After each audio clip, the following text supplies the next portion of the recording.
Hi, and welcome to Enchantment of Eternity's review for House of Cards Season 4, Episodes 1 through 5. This video is a part of a series of videos where I review episodes of House of Cards. Now, House of Cards is a Netflix show, so the entire season is released all at once. I still question why Netflix does this. They could just as easily release one episode a week like a normal TV channel would do. I mean, that's what Hulu does apparently, but whatever. So I decided to review the season in 3 batches plus a review for the overall season. So I'll have to give a spoiler warning for season 4 up to episode 5. However, as I write this review, I have not seen past episode 5. So this review will not contain any spoilers past episode 5. So if you have only seen up to episode 5, you're safe. And please do not post any spoilers beyond episode 5 in the comment section. So those who have seen my previous review of House of Cards would know I was very unhappy with Season 3 and thought it was the worst season and lessened the quality of the entire show. So I was really skeptical about Season 4 and thought that they really needed to turn the show around, otherwise I might give up on the show entirely. And judging by these first 5 episodes, I'd say they absolutely succeeded. Granted, I haven't seen the whole season yet and it could get worse, but so far I've been pretty blown away and think comparing season 3 and 4 are like night and day. 4 is so much better. I just hope it stays that way, but I have high hopes. So in my review for Season 3, I said in order to save the show, they needed to do 3 things. 1, pretend Claire never left Frank. 2, kill off Doug Stamper. And 3, get rid of that stupid author guy.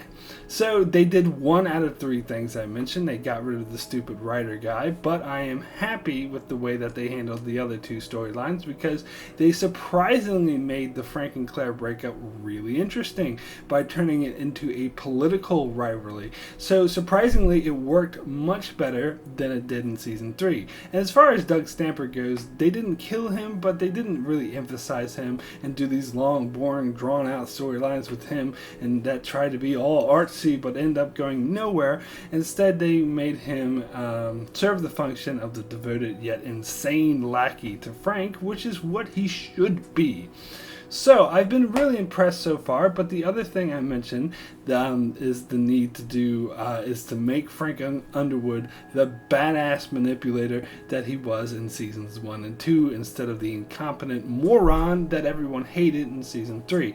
And I'm not sure if they quite got there yet. I think it's a very good start, but I'll have to reserve judgment until I see the rest of the season. So now let me go episode by episode, starting with episode 1.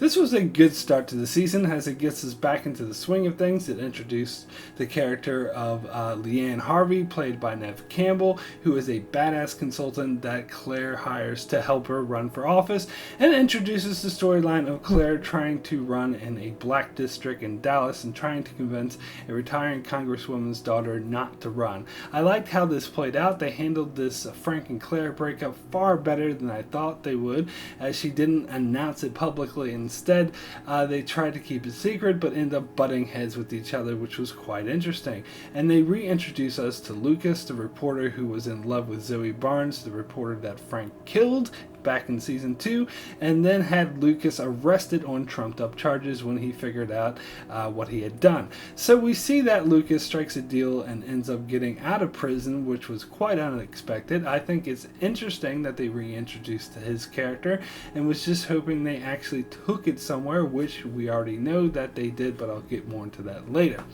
Overall, this was a great season opener that set the tone for what was to come, and it put my fears at ease by reassuring me this show would have more of the sly political intrigue that I loved rather than the pretentious artsy bullshit that they tried to pull off last season. So my rating for episode 1 out of 10 is a 7, very good. So next we'll get into episode 2, which continued along the same lines but raised the stakes a bit. So we saw that Claire was meeting with Doris and Celia Jones, the congresswoman, and her daughter to try to get her not to run and endorse her for the position instead. And she was going to dangle a financial support for a clinic that they wanted over them, but it didn't seem to go very well. And then we get a side plot with Dunbar's campaign being involved somehow or whatever, I don't know. And it gets to the point where Claire thinks that she has an agreement with them, only to find out that Frank has completely undermined her by promising the clinic to the Joneses during his State of the Union address while endorsing Celia for the seat that Claire wanted.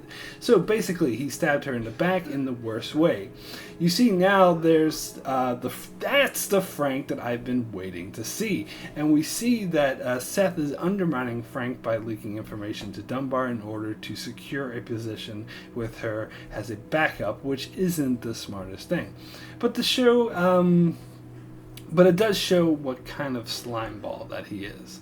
And of course, the Russian President Petrov re-enters the show with the storyline about a businessman who attempts to overthrow Petrov trying to seek asylum in the US. At first, Frank seems totally inclined to simply turn the asylum seeker away and not antagonize the Russians further until he talks to Petrov on the phone, who is a dick to him and accuses the Americans of supporting the attempted coup, which of course was a bad move because that just pissed Frank off, so he decided not to return the Russian businessman and instead to grant him access to the United States. Again, this is the badass Frank Underwood I've missed since season 2. So overall, a pretty solid episode that pushed the story along and had more of that political intrigue that I've come to expect from House of Cards. So my rating for episode 2 out of 10 is an 8, extremely good.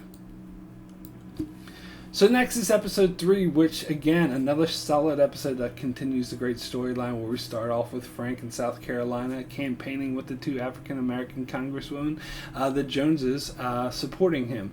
And he seems to have strong African American support.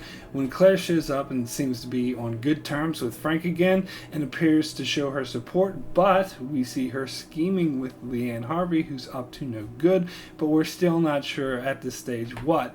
But we see her go into a safety deposit box and then give something to that one dude that hated Frank and gave him a lot of money to do something. And then we see that someone put up a giant picture of Frank's father shaking hands with a Ku Klux Klan member, which of course is a huge scandal that instantly sours the African American voter base to him. The Joneses want nothing more to do with him, and he loses them. Things get even worse with Seth leaks another photo that puts Frank in even more hot water, and he ends up losing South Carolina, which is his home state. Doug starts to become suspicious of Seth, so to try to put the blame elsewhere, Seth tries to accuse Frank's trusted Secret Service man, Meacham, but Frank can see right through him, and he knows that Meacham is innocent. But he soon discovers that it was, in fact, Claire who screwed him over, and she confronts him and says she can either save his campaign or destroy it, and then she demands to be his vice president. I absolutely love the high stakes back and forth between the two. Frank thought he was all hot shit by getting the Joneses to betray her, but then she comes back and screws him even harder. I love it.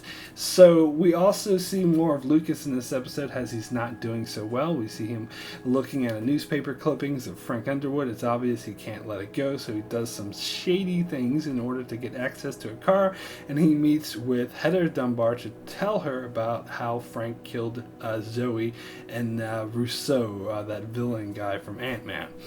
But Dunbar doesn't believe him and runs off saying it's too dangerous and she wants nothing more to do with it, which of course leaves Lucas feeling completely abandoned and hopeless, which is really setting up for some things to come.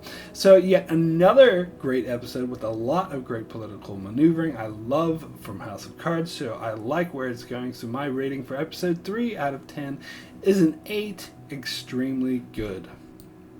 So now we get to episode 4 where things really get sticky. Frank and his team find Claire's proposal unacceptable as all of their focus groups and polling suggest she has no support as vice president and would tank his campaign. So they try to co-opt Leanne Harvey instead, and while attempting to do so, Claire attempts to blackmail Frank by saying she'll announce she's leaving him if he doesn't accept her terms. So then Frank ups the ante by having the Secret Service effectively put her under house arrest and cut off all ties of communication. Now, I love this battle of wits between Claire and Frank. This is absolutely exciting and the show at its best. And while this is happening, the situation with Russia escalates as Frank, sick of Petrov's bullshit, decides to actively help the Russian businessman stage a coup against him. He's doing it more as an intimidation tactic more than anything else, but he plans on flying him back to near Russia in safety, which of course would highly antagonize the Russians. And Frank's Secretary of Defense is strongly opposed to this. Meanwhile, Dunbar changes her mind about Lucas and puts out feelers into pursuing his accusations that Frank murdered.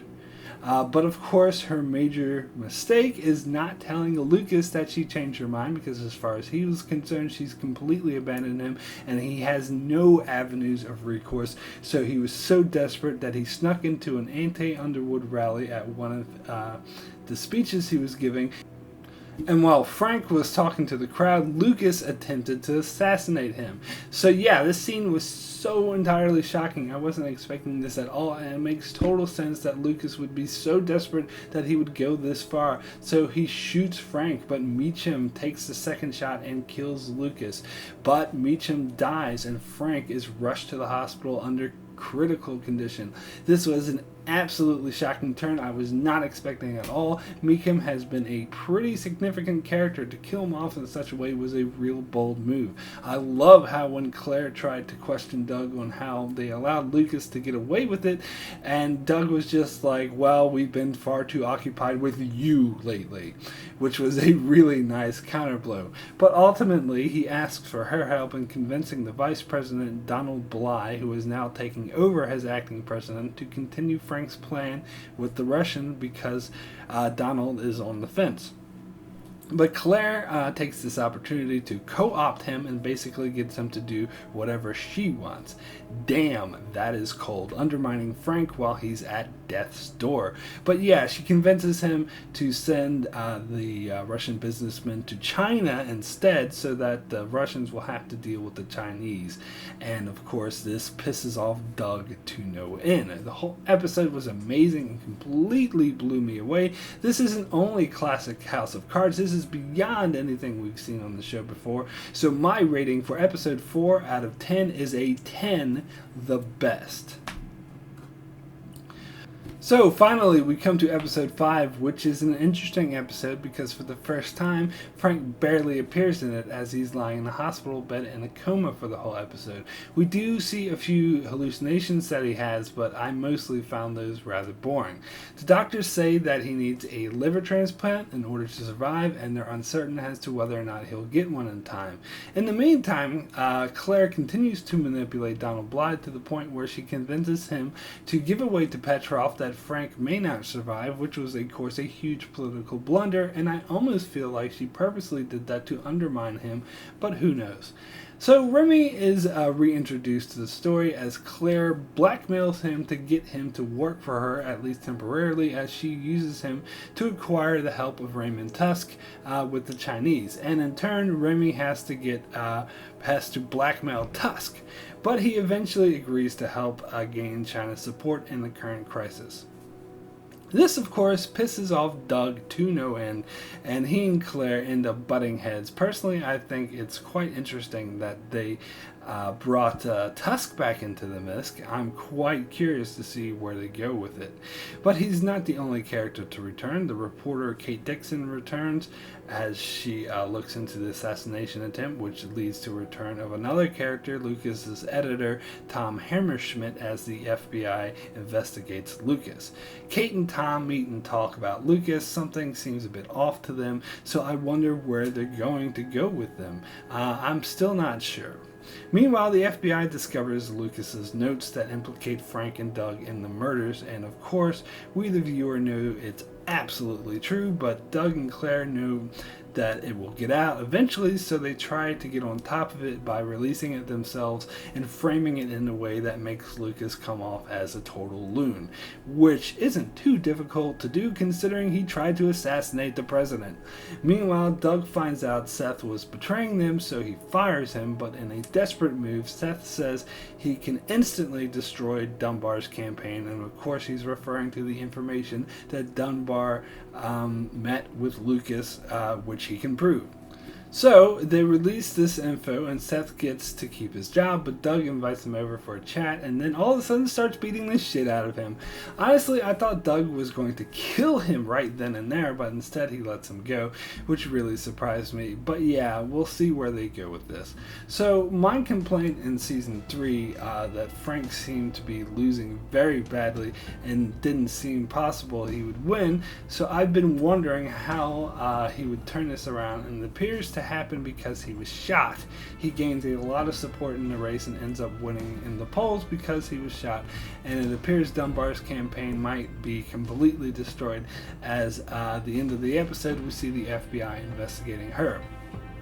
So I said she should have fucking told Lucas she believed him so he wouldn't freak out like that. All too often in TV shows, bad shit happens because someone didn't tell someone something that they should have. They could have averted so much disaster if only they just talk, but whatever. Overall, this continued the tense political situation set up by the last episode and totally had me on the edge of my seat, so my rating for episode 5 out of 10 is a 9. Excellent.